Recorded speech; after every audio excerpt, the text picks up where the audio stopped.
2026 na, kaya naman ngayong bagong taon, kakaibang sarap at kwento ang ibibigay namin sa inyo. Nandito tayo sa Binondo para tikman ng mga nagsasarapang pagkain na tumatak na sa ating mga panlasa. Dito yan sa pinakamatandang Chinatown sa buong mundo. Kung ready ka na, sama ka na. Tara, food trip tayo!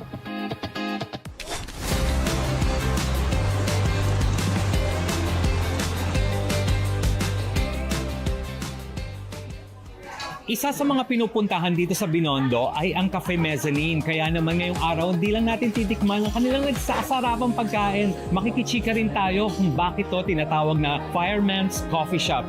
Let's go!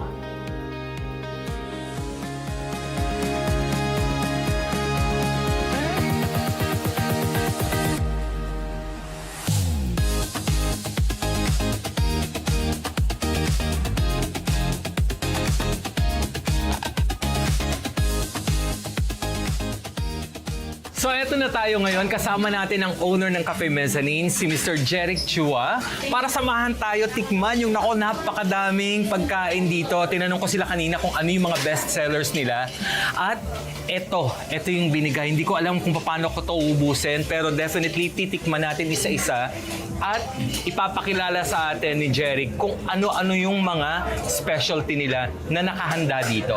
So, Mr. Jeric Chua, kumusta ka na? Ayos naman. Ako, thank you sa pagpunta at pagdalaw din sa amin sa Cafe Mezzanine. Ito yung tinatawag natin the Fireman's Coffee Shop. Ayan, nako, tatanungin natin si Jeric dyan mamaya kung bakit tinatawag na Fireman's Coffee Shop itong Cafe Mezzanine habang kumakain ako ng mga pagkain nila dito. Ngayon, dito muna tayo sa kainan bago ang lahat, di ba? Tikiman muna. Jeric, alin dito sa mga tong gusto mong una kong tikman? Siyempre, simulan muna natin sa, alam mo, ang pagkain dito hindi tulad ng mga normal na Chinese food na nakakain natin sa labas eh. Kasi yung normal na nakakain sa labas, kadalasan yung mga Cantonese food. Okay. Ito, alam mo, itong mga food na ito yung mga lutong bahay natin ng mga Fujian. Okay. Mga Fujian. Mga 97% ng mga Chinese dito sa Philippines ay mostly from the Fujian province. So ito yung mga pagkain natin nila. Noong unang panahon kasi, yung mga yung mga nasa Fujian province, yun yung mga farmer, mga so medyo mas mahirap. So ito yung mga parang mga Comfort food. Comfort food nila. Okay. So unahin natin yung kiampeng. Anong tawag dito? Kiampeng. Kiampeng. Ang ibig sabihin ng kiampeng, kiam is salty, peng is rice. So salty Peng. rice. Okay. Kasi nung unang panahon doon, sabi ko nga mga farmers to, so mahilig sila magtipid. Okay. Ang ginagawa nila natin, alam mo, nagluto ko ng adobo. Kinabukasan may tira. Ang gagawin nila, ihahandin sa kanin. Tapos magiging kiampeng. Correct. O sige, kwento ka lang dyan habang nagpre-prepare ako para tikman tong kiampeng. At syempre, pagkatapos niyan, nandito rin naman syempre yung gokong soup. Alam mo, nung unang panahon sa Chinese, ang belief is, wala namang mga multivitamins natin, di ba? Ang belief natin is, kung ano yung kinakain mo, yun yung ini-enhance mo. So itong soup na to is parang multivitamin soup to. May litid, may spare rib, may chicken, may kono-ano. Tapos meron siyang mga iba't ibang herbs din sa loob. Pampalakas ng tuhod. Pampalakas overall. Pampalakas overall. Yes. Alam mo nyo naman, pag pampalakas ng tuhod, alam na this. Pero, itong kiampeng, it's very similar to adobo rice. Parang gano'n. Oo. But it has parang medyo iba pa yung ano niya, iba yung aftertaste niya, iba pa rin. Pero once that you start eating it, yun nga parang very comparable siya sa adobo rice. But it has its own flavor also, the aftertaste. Very Chinese pa rin. Exactly, ayun pala yung ano doon, X Factor, very Chinese. Tapos, syempre, yan yung pinakakanin. Tapos, nandito yung iba't ibang ulam natin. Meron tayo, syempre, lechon kawali, meron tayo ritong kikiam, meron tayong asado egg with asado. No? Adobo egg with asado pala. Asado egg with adobo. Maganda yan. Subukan natin. Adobo egg with asado. Ayan. Teka lang. Yan yung mga typical na inuulam. Oo nga, kasi itong kiampeng, pwede mo nang kainin as it is eh. Yes. Ang sarap. Pero syempre, teka lang, itatabi ko to dito. Dapat subukan natin lahat, kaya naman, nako, get ready dahil ito, lechon kawali. Ang lechon kawali nyo ba dito is may sarili rin siyang Chinese spice or you prepare it as the traditional way? Ito, this is one of our best sellers mula nung nag-umpisa pa to. Ang karamihan na kinakain mo dito is food ng Chuanqi sa baba. Yung Chuanqi has been around since 1940s. Chuanqi is a place in China? No. Sorry. Chuanqi is the restaurant sa baba. Ay, Yun yung pila-pila na kailangan mo ng mga... I know. Now I know. Kasi nung sinabi mong sa baba, akala ko south of China, Chuanqi. So, inisip ko may province ba na Chuanqi sa south of China. So, it's sa baba, literal sa baba na restaurant, ang pangalan Chuanqi. So, So ito yung isa sa mga bestsellers nila na kinikiri rin ng Cafe Mezzanine. okay, sige. Tikman natin, ha. Gusto kong ipakita sa inyo kung gaano siya ka sarap sa tingin pa lang. And of course, with the sauce, let's dig in.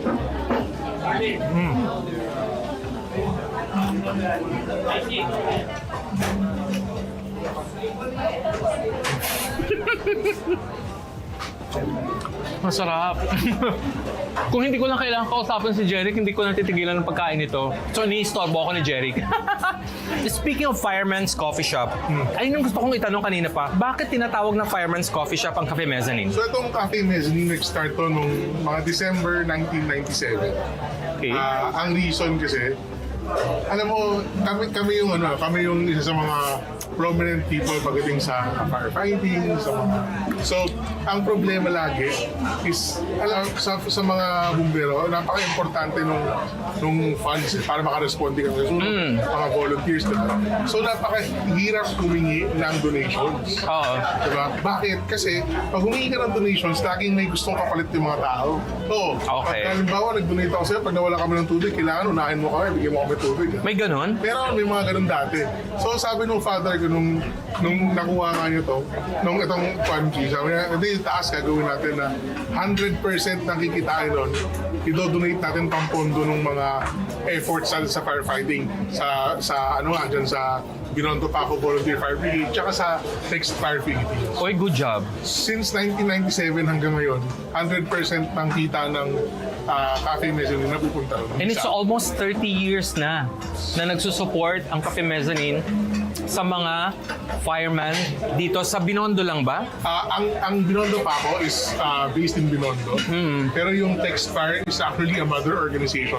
It's currently the Philippines' largest volunteer firefighting group sa Philippines. Okay, let's go a bit further to the political side of it. May tulong din bang na ibibigay ang LGU sa fire Well, brigade? alam mo, ang ano sa mga fire volunteers is pag tinayo mo, self-sufficient ka, Okay. self-sustaining, hindi ka humihingi ng kahit ano from the government. Siguro ang pinakamalaking nagtulong na sa amin ng Bureau of Fire Protection is nagbibigay sila ng mga libreng training, mga ganun. So pure volunteerism lang talaga. So yung mga gamit namin, yung equipment natin, sariling gulo.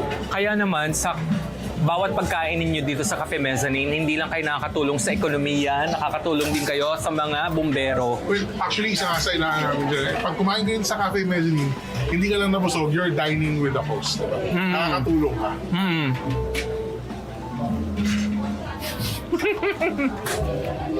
Hirap gumuya, ang sarap eh.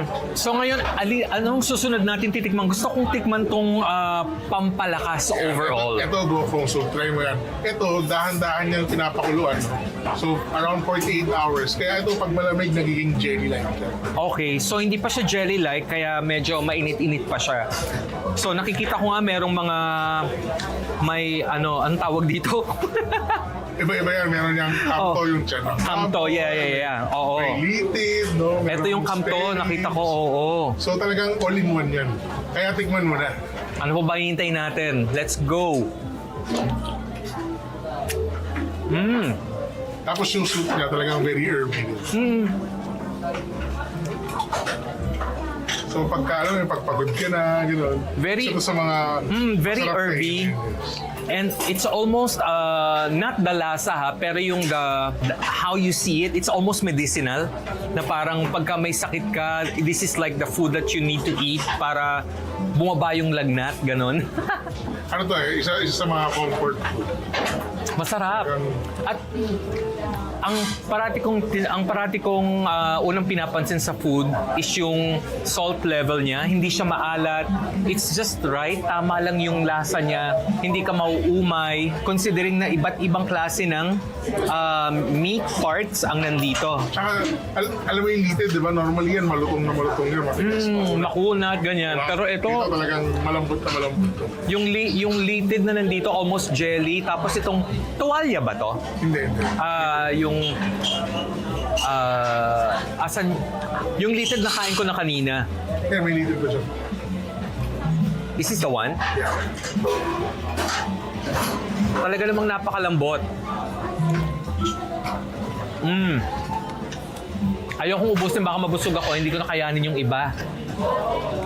So, Jeric, tell me, meron pa bang ibang branches ng Cafe Mezzanine outside Binondo? Ang Cafe Mezzanine isa lang to. Dito Talaga? talaga to sa second floor ng 650 Ongping Street.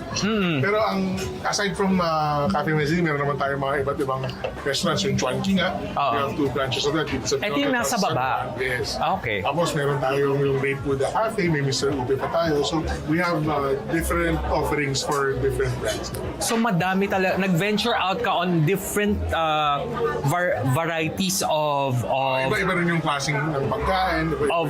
bigla. Hindi mabobore yung mga tao na napuntahan yung iba't ibang mga restaurants mo kasi iba-iba yung ino-offer niya. That's good.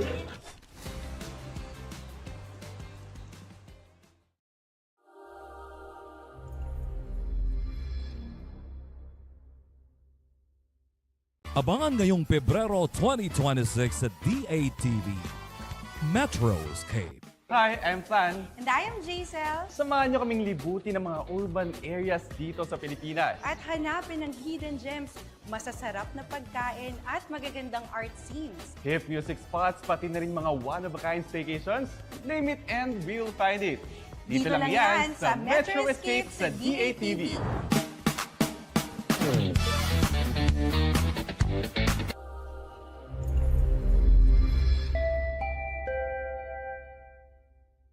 Abangan ngayong Pebrero 2026, The Game Changer. From untold struggles to groundbreaking success, meet the trailblazers, hear their stories, and witness how they changed the game.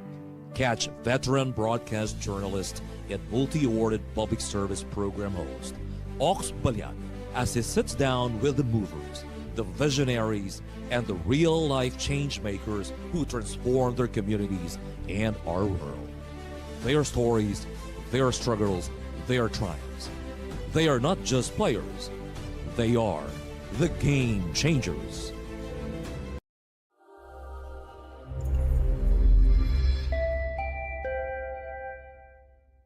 Abangan ngayong Pebrero 2026 sa DATV. Agapay, Tatak Rosa Rosal. Be inspired as we unfold the story of William Theo steps up to a legacy of compassion, embracing the great responsibility of continuing the public service mission started by his grandmother, the iconic Rosa Rosal, a medical talk show that continues the mission of helping, healing, and serving with heart. Real stories, expert insights, life-saving conversations. Because every Filipino deserves care. The Rosa Rosal way. This is a legacy of service, continued with compassion. Agapay, tatak serbisyong Rosa Rosal. When do you think is the best time na pumunta ka na to a aesthetic center? Okay lang yun. Talagang magpa-botox ka, Yeah. magpa-fillers ka. It's totally fine. As long as proud ka, di ba? And I think there's nothing wrong with it. Yeah. Kasi the reason why they're there is to help us as well, di ba? Diba? Once a cheater, always a cheater. Likelihood na mag-cheat sila lahat, it's actually 300%. Ano ibig sabihin nun? When a person has been cheating on their previous partner, you are not an exemption. And then actually worse pa nga kasi parang hindi ako pwede shower or do something nang nakasara yung door. Seryoso? Kasi feeling niya may kausap ako and stuff. Gawain pala niya. So, doon ko lang nalaman na, oh my gosh, ganun pala yun. Yes, diba? yes. So it was very, very fun. But then this pressure to always keep up, you always have to be ahead, stay ahead. You have to be on top of what's the next trend. So parang that pressure, it's not good for us. It's a Date! Tuwing Thursday, alas 8 ng gabi, dito lang sa DATV.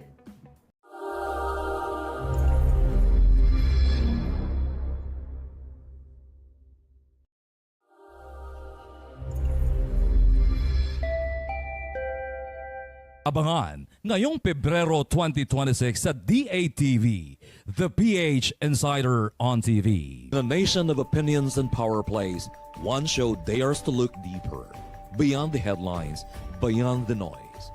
Three voices, one mission. Ox Baliado, attorney Rayzandro Unay, and attorney Eugene Riego, revealing the truth behind the nation's most urgent issues. The PH Insider on TV.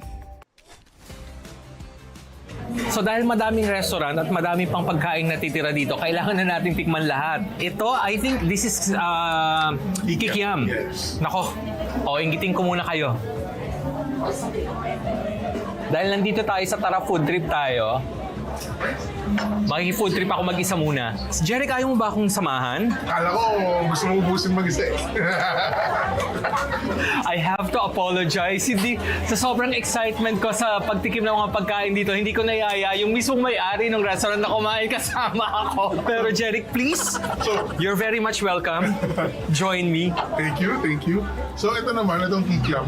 Ano to eh, crispy yung outside niya. Pero ano yan, yung skin yan is tofu skin. At ano yung feeling niya? Ano yung pork, okay. One thing na naisip ko, may options ka ba for vegetarians dito sa Cafe Mezzanine? Meron. Pero definitely hindi ito mga nila. Wala dito. Wala dito. Pakiluto nga po. Pero meron. Ano yung mga yon? Para alam na mga... May mga gulay tayo, mga broccoli, mga I think may kangkong. Okay. So, very, kahit sino pa man. Basta pumunta dito may makakain. I see. Pero hindi ka nagsiserve ng mga parang vegetable meat yung gawa sa vegetable naman. Wala naman. Pero so kung gusto niyo kumain ng gulay yung orderin ninyo at for sure meron kayong ma-order na vegetarian option dito sa Cafe Mezzanine. Ayan, ang sarap. Sige, kain lang, Jeric, ha? Sige. Oo. Huwag kang mahihiya. Ay, hindi ako mahihiya. Ito, try mo. Ito naman asado. Ito yung asado. Pag asado, matamis. Yes, Tama? medyo matamis siya. Okay. Normal dito, pag sumuserve kami ng asado, may adobo egg on the side. Adobo egg. Ay, may itlog na inudobo. Oo, so hindi lang siya ordinaryong egg. Niluto ang egg in a double way. So, Kaya makikita mo, medyo brownish. medyo brownish. So, mismo yung adobo itself, may flavor na. Ano pa nga hanapin mo? Go na kayo dito sa Cafe Mezzanine. Makakatulong pa kayo sa mga bumbero. At saka, pwede mo i-try yung atsara namin. Masarap yung atsara. Tunay ko nga to. Magkaiba ba to? Parehas lang. Tunay ko to kanina, hindi ganun katamis. Saktong pang-cleanse ng paan. Papalito ng pagkain. Correct, kasi may mga atsara na naninipa yung asim na parang kulang na lang ang isunod mo chicharon. Ganon. Kasi maasim. Tsaka ang atsara pag fresh mararamdaman mo pag kinagat mo, malutong. Definitely. Ang fresh. Parang kapipitas lang dyan sa bakura nila. Ayun, Diyos ko, ang dami pero ang sarap. Baka abutin pa kami ni Jeric dito ng hanggang gabi para ubusin itong mga pagkain. So, panoorin nyo na lang muna kami kung paano kami kumain. Pero Jeric, maraming salamat. Ako, thank you sa pagpunta. And syempre, thank you sa pagsama sa amin sa iyong Binondo Food Trip. Definitely, dahil itong Binondo Food Trip natin, hindi lang nagtatapos dito sa Cafe Mezzanine. Actually, dito nagsisimula ang Binondo Food Trip natin sa Cafe Mezzanine dahil marami pa tayong pupuntahan. Antabayanan nyo yan. Nako, sunod natin ang ano to? Ito yung Xiaolong Bao. Xiaolong Bao. Ito yung parating kong naririnig na feeling ko ngayon ko palang kakainin. Ang Xiaolong Bao, it's like a dumpling. nasa loob merong sabaw. So, Ayun yung ingat ka kasi may sabaw yan sa loob. Ayun yung parati kong napapanood sa mga vloggers na pagka kinakagat nila, may sumisirit na sabaw. Pero yung madalas mong nakikita ngayon sa mga vloggers, meron kasi tayo dito sa atin din yun yung Binondo Bites. Okay. Ano naman yun? Ang daming business. Weekends lang yun. Pero ano siya, fried yung Xiaolong powder. So malutong yung labas, pan-fried siya. Oo. Malutong yung labas, then yung loob puro sabaw. Buti hindi pumuputok pagka piniprito. Hindi. Iba siya, pan-fried. Pan-fried, okay. Ito, steam. Subukan natin. So, isasawsaw dito. So, ingat ka, may sabaw yun. Kung may sabaw man, sana hindi mainit. So, eto.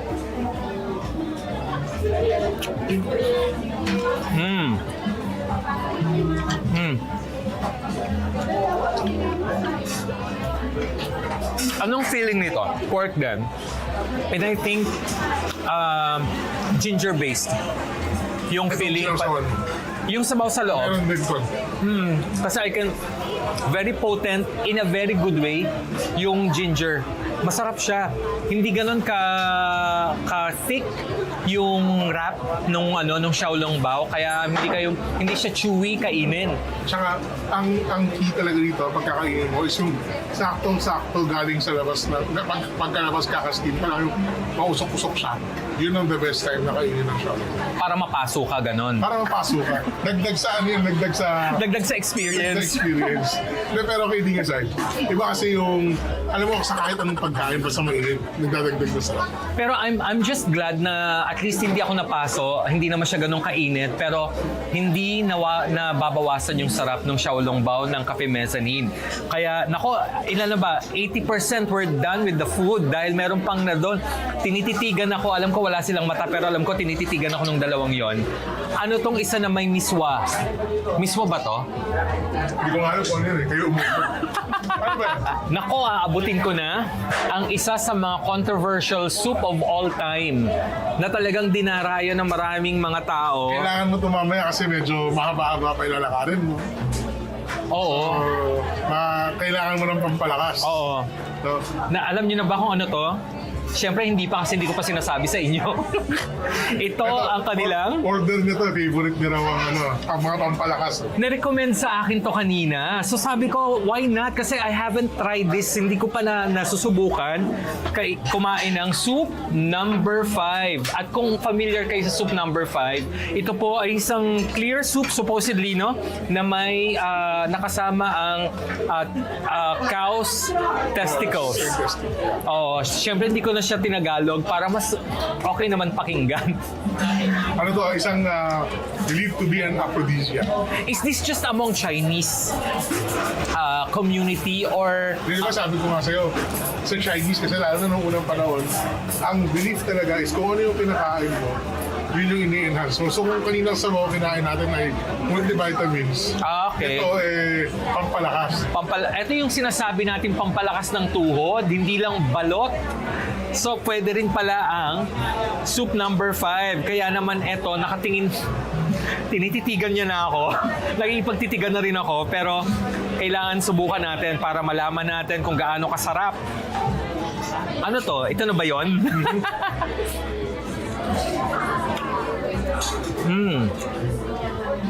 Parang normal lang. Normal Yeah. na naman loob. Yeah, para ka lang kumain ng laman loob sa papaitan o sa yung mga binibiling goto. Pero hindi diba? siya mapait. Hindi mapait. Meron siyang konting asim. Ano ang soup nito? Saan based? Talagang special soup yung galing. So dahil natikman na natin yung main character of the day, tikman naman natin kasi pinalagyan ko ng miswa para naman hindi lang soup siya, meron pa siyang ibang kasama sa loob. Tapos, lagyan pa natin uli ng main character of the day. Naku, parang litid lang naman to. Oo. Ano lang naman Pero masarap. It's more on talagang medyo controversial yung isipin, pero talagang... It's all in the mind. Yes. Pero once na matikman mo na, hindi mo na titigilan kasi nga sobrang sarap. At syempre, gusto mo bang tikman din? Kailangan mo rin ba? Maglalakad ka rin mamayang gabi? Ay, mamayang gabi, ngayong araw? Gugulong. Anyways, let's save the best for last. The last but not the least, ang dami ko ng quotations sa sinabi. Ang hakaw. Isa sa mga favorite kong dim sum ang hakaw. Shrimp dumplings. Diba? Yes. It's basically, shrimp lang siya na nilagyan ng Balot. starch siya ng balot. Correct. Pero, as simple as it is, ang hakaw, hindi mo maitatatwak kung fresh ang shrimp o hindi. Lalo na sa mga simple food, doon mo makikita walang tawag nito, walang makakadistract sa'yo para malaman at malasahan kung fresh nga yung food. So, especially ang hakaw, dahil simpleng shrimp lang yung nasa loob, malalaman mo kagad kung fresh yung shrimp o hindi. And I believe fresh naman to dahil wala namang galit sa akin to si Jeric. So, isawsaw natin to sa chili sauce. Huwag na natin patagalin. Let's do it.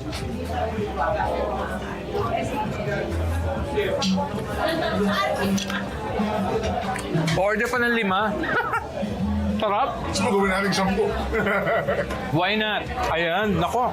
Matapos na rin natin tikman yung mga food na i-present sa atin ng best sellers dito sa Cafe Mezzanine. At tama ang balita, tama ang mga marites. Masarap dito, masarap balik-balikan. At pag kumain kayo dito, makakatulong pa kayo sa kanilang advocacy to help the Fire Brigade team of Binondo and Paco na almost 30 years na nilang ginagawa. So talagang dapat palakpakan. Thank you. Maraming salamat, Jeric. At dahil dyan, invite mo sila na pumunta dito sa Cafe Mezzanine at ang inyong operating hours. I-invite po kayo pumunta sa Cafe Mezzanine. It's located at the second floor of 20650 on Queen Street, Binondo, Manila. Malapit lang po tayo sa Binondo Church at saka mismo nasa on Queen Street lang po talaga siya. On Queen Corner, EPHing. Yes. We're open from 7 a.m. until 10 p.m. Ayan, maraming salamat. So ito po si Ben at samahan niyo ulit ako para sa susunod nating episode dito lang sa Tara, Food Trip Tayo!